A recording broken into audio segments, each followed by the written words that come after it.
Aujourd'hui, nous avons un événement important, un événement de taille à vous présenter.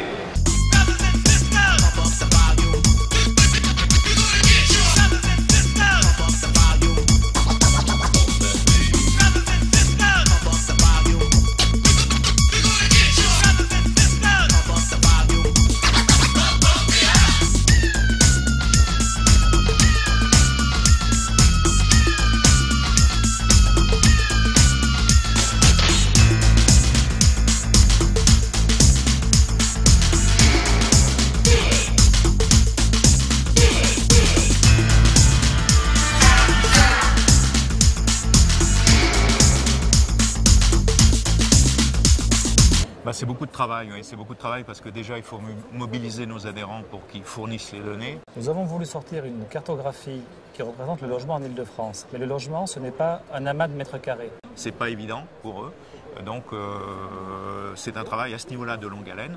Ensuite, il fallait que ce soit fait dans les règles de l'art, et donc on a dû solliciter un statisticien reconnu, Patrice de Moncamp, qui a travaillé sur des modèles statistiques, des échantillons, etc. Tout a été construit d'une manière extrêmement fine. Ce qui est amusant, c'est que quand on parle de transactions, on parle de prix au mètre carré. Quand on parle de logement, on parle encore de nombre de pièces.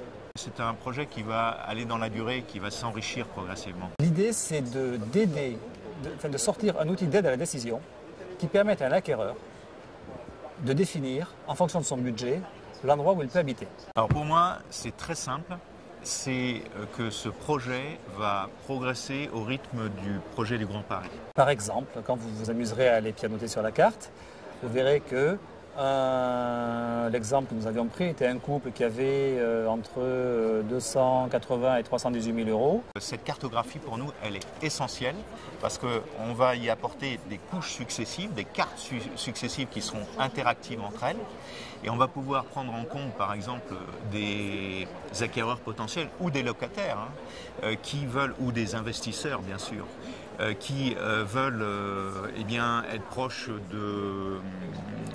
d'écoles qui ont un bon résultat au bac, par exemple, mais pour autant, ils ne peuvent pas, parce qu'ils n'ont pas le budget pour habiter à Paris intramuros. Eh bien, grâce à une couche qui va être la cartographie des écoles avec les résultats des écoles, on va pouvoir aider à la décision nos propres clients sur des territoires qui ne nous étaient pas forcément familiers. Il peut habiter dans le 11e, le 10e de mémoire, et le 13e. Il peut aussi habiter à Vincennes, à Nogent, à Châtillon, ou à Montrouge, je ne me souviens plus, et plutôt à l'ouest. Donc c'est quand même très large.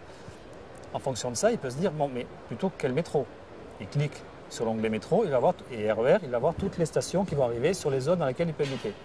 Un autre exemple très concret, on va rajouter une carte qui va permettre de calculer les temps de distance entre donc le lieu d'habitation qu'on est en train de vendre ou qu'on est en train de louer, et puis les écoles des enfants ou le lieu de travail des parents.